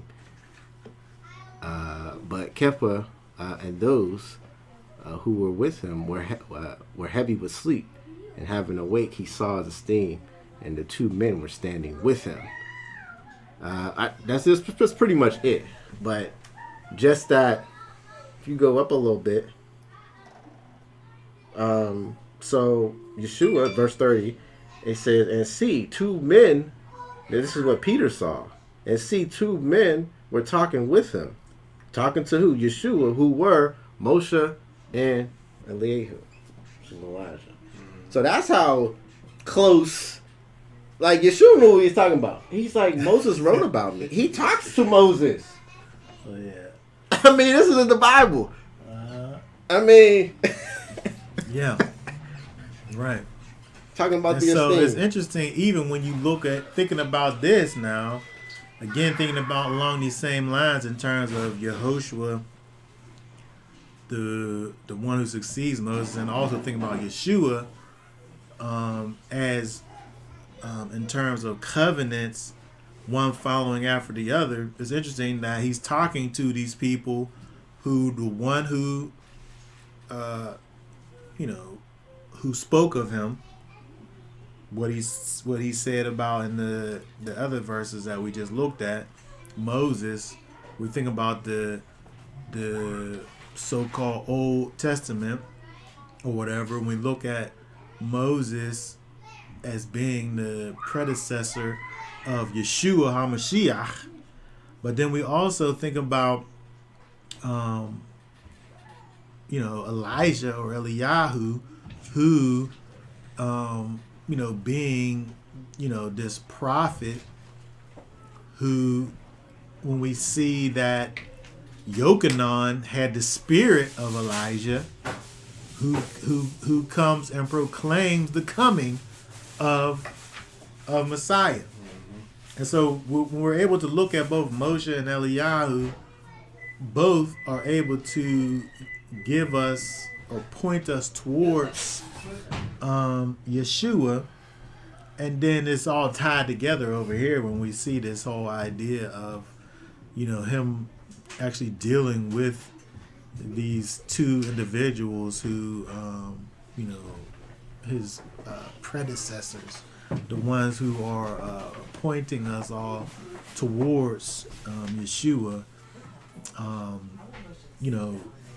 John and Peter and James are able to see this this amazing spiritual thing.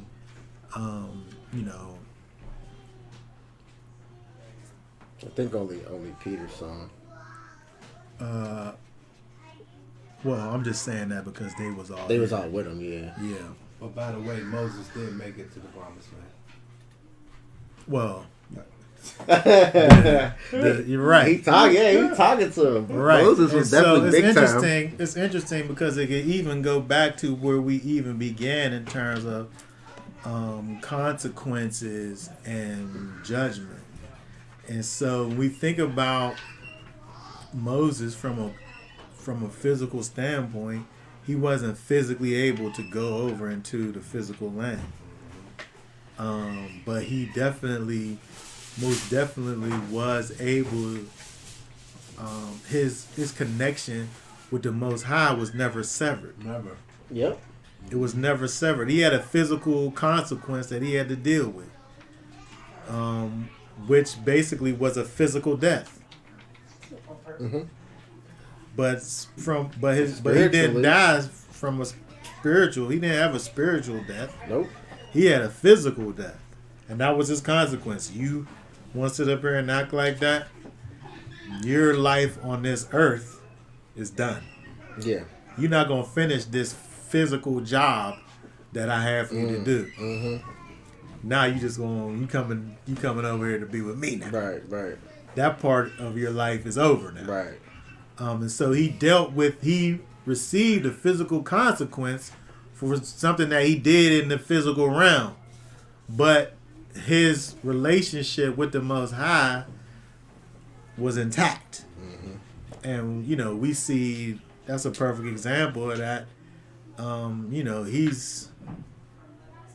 He's in the spirit realm. Yeah. Yep. Chilling. Yeah. Yep. Speaking with Yeshua right here. Yeah. That's how heavy these men were. They was like in the spirit realm talking. Hey, and when you think about it, it's almost as if, Yeshua in his flesh had to have these spiritual moments to push him forward. Mm-hmm. So it's almost like you see Yeshua. We don't know what they're talking about, but I'm saying they was probably encouraging the man Yeshua to go forth and do what he had to do. Well, let's say next verse spoke of his. Oh, hold on. Let me go back over there. Hold on. Who, having appeared in esteem, spoke of his death, which he was about to complete at Jerusalem. That's what they're talking about. Well, what about it though? Like, that is getting ready to happen, or like this is you got to get yourself together, like. You got to be ready for what's about to be. Prepare yourself. This is going to be serious. Keep the faith. This thing. Because remember, he went and was like, let this cup pass from me. Would you say he was being faithless right there? Because he questioned it a little bit. For a moment. Yeah, for a moment though. But yeah, because he was in the flesh. I don't even think so, because he was just saying, is there another way? Well, I don't know. He went multiple times though. I know. He was like, Well, that's shaky. That's not shaky, because if you're just like, if you're trying to wrap your mind like, maybe we could do it another way, it's not. You're trying to do it, but is there another way to be? It could be done. It shows us. It shows us the man of Yeshua. Right. He was in the flesh. That he was in the flesh, and he had to deal with the same thing. I think it's like unto this, where this there's no doubt in my mind that Yeshua in his in his carnality is being encouraged by Moses and Eliyahu to go forward and do what he has to do as a man. In the spirit, he's all knowing and all of this in the spirit, but he's in this carnal container, Right. which is going to have some influence. And so the only reason why he even thinks about some other way is because of the weakness of his flesh. Right. And we see other places where Yeshua got to go off and he got to go and be by himself and pray and come back. Right. A lot of times when he goes off and he does these, he's doing all these things. He's going and he's healing all these people, and then he disappears and he comes back. He got to be built back up again. Exactly. Right. Exactly. In his flesh, Right. because he's just a man. Yep. At this time, and so we're able to see his carnality at places, and this is a perfect example. But I'm saying that this good that you have brought this up because of the fact that these two individuals, Moses, who is kind of the embodiment of the quote unquote old covenant, and Eliyahu, who's kind of the embodiment of the spirit of prophecy, which both of these things are really things that point us towards Yeshua.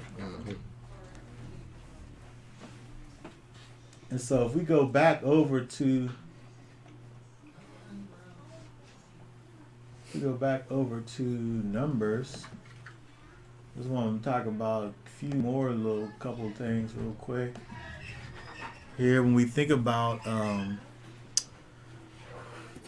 the fact that Yehoshua, the successor of Moses, being like Yeshua. When we look at Yehoshua, Joshua, the successor of Moses, he was indeed he was a mighty warrior, right? When we look into Joshua, the book, and see the different things that he was involved in terms of leading the people, even up until this point, understand that he was this mighty warrior, right? Who was able to actually lead these people, not only just lead them as a people, but lead the people in battle.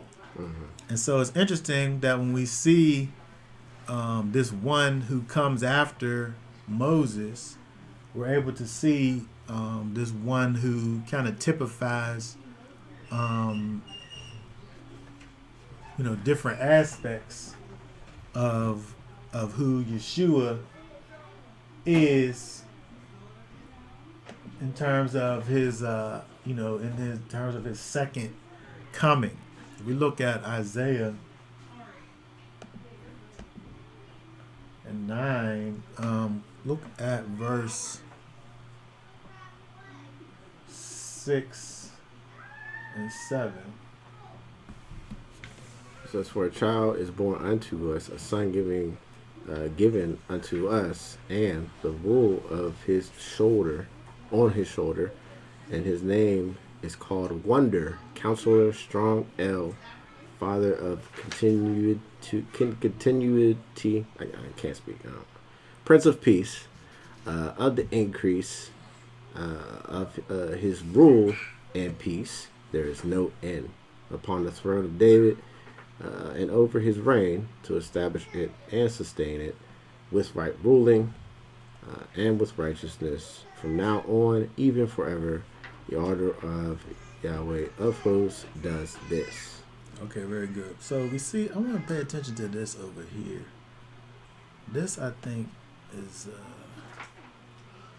when we see this word. Let me see if I can get this.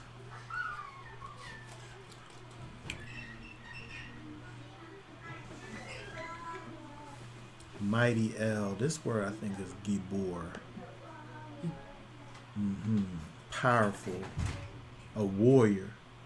Tyrant, champion, chief. Giant, mighty man, mighty one. A strong man or a valiant man. Gibor. And so when we think about this one who is, of course, dealing with Yeshua and his, when he returns, right? It's interesting when we see things that deal with these messianic prophecies. Some of them deal kind of with, the way that he was when he walked on the earth. But there's also things that deal with what he will be when he returns. And one of the things that we see over here is the fact that he will be actually this mighty warrior, this strong El, right? This mighty, he'll be a mighty one, right? A strong El is a mighty one. And so we see that there's this part of Yeshua that we know is coming, that comes after, that is, even though to the fullness we haven't seen the full manifestation of this, but we know in terms of what prophecy tells us in these end times, what he's coming back to do. And he's coming back to, to deal with the wicked. And just like we see where what Joshua went to do in terms of the promised land, they went from being in the wilderness to going and taking the promised land. They went in there and they took control over the place that the Most High gave to them. And so we see with what Joshua did in terms of securing the land, it showed us a picture of what the Most High will in fact do through Yeshua in that day, whenever the land is literally put back in the hands of his people. Let's look at 42. What's 42 and 13 say? Yahweh goes forth like a mighty man. He stirs up the order like a fighter. He cries out, yes, shout aloud over his enemies. He shows himself mighty. Very good. Isaiah's a fun chapter. I ain't been in there in a while. I gotta go back and go over some Isaiah, man. He be firing on people and stuff. And Isaiah's a vibe, It is a vibe. War vibe. Let's look at 27 through 33. See, the name of Yahweh is coming from afar, burning with his wrath. Told you, so much fire in Isaiah. His wrath and heavy smoke, his lips shall be filled with rage, and his tongue as a devouring fire. And his breath shall be as an overflowing stream, which reaches up to the neck, to sift the nations with a sieve of falsehood, and a misleading bridle on the jaws of the peoples. That's deep right there.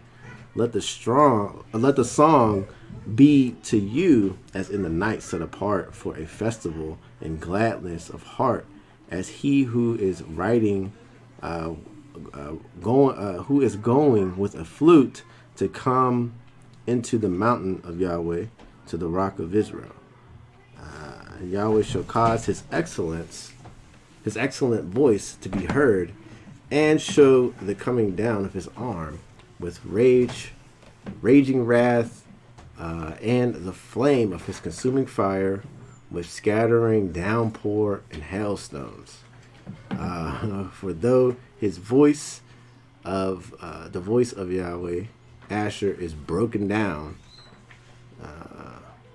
I said that right. With the rods he strikes.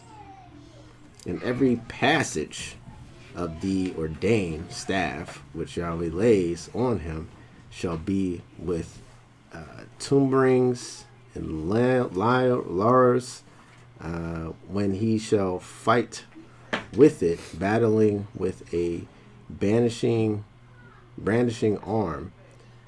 For Topheth was ordained of old, even with the sovereign it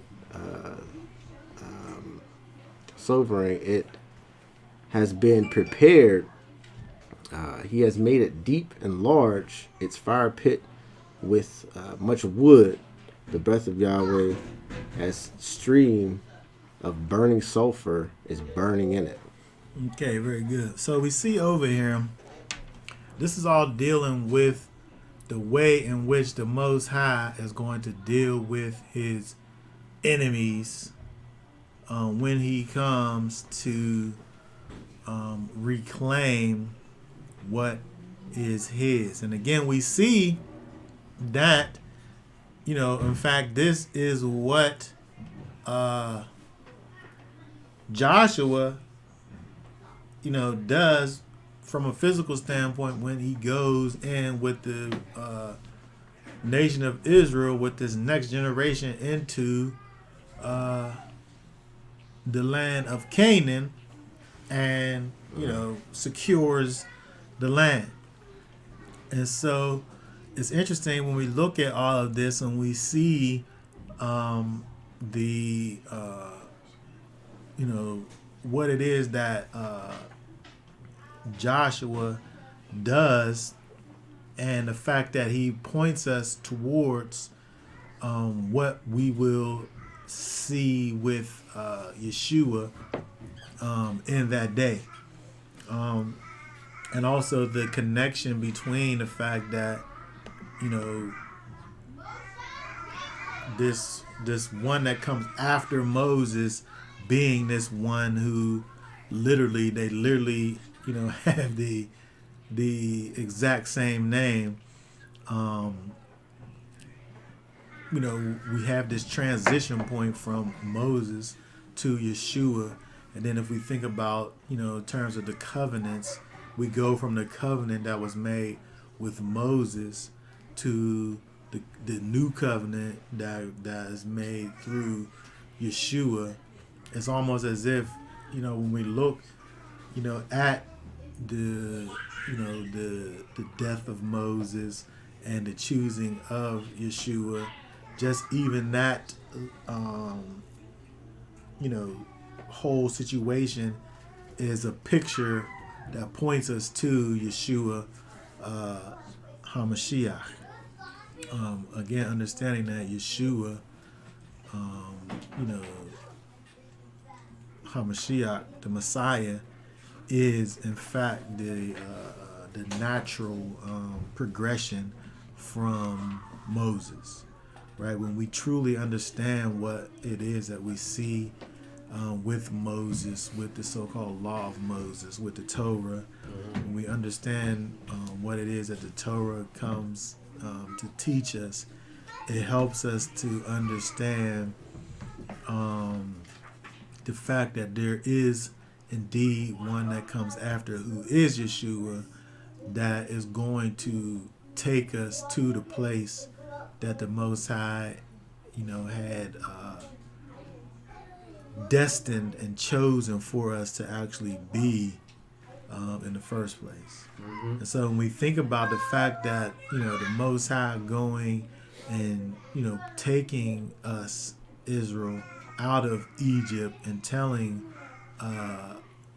Moses and telling his people that he was actually bringing them to this place that flows with milk and with honey, taking us to this promised land, knowing that he knows the end from the beginning, knowing that Moses wasn't never going to even get him to that place,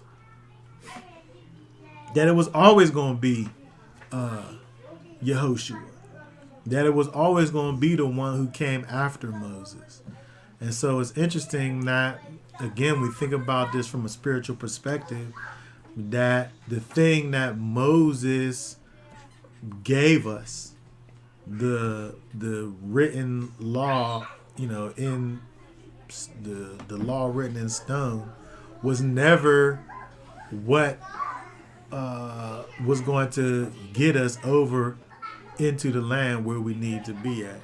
It was always going to be, that which came after, which was in fact Yehoshua. Yehoshua HaMashiach, right? And so it's interesting that we're able to just see that little picture there. When we look at Numbers 27 dealing with the kind of the transfer of power, so to speak, between Moses and Joshua. Okay, so that being said, we look at these two. Is there anything else that anybody was thinking about with Numbers 27 before we finish up with this here?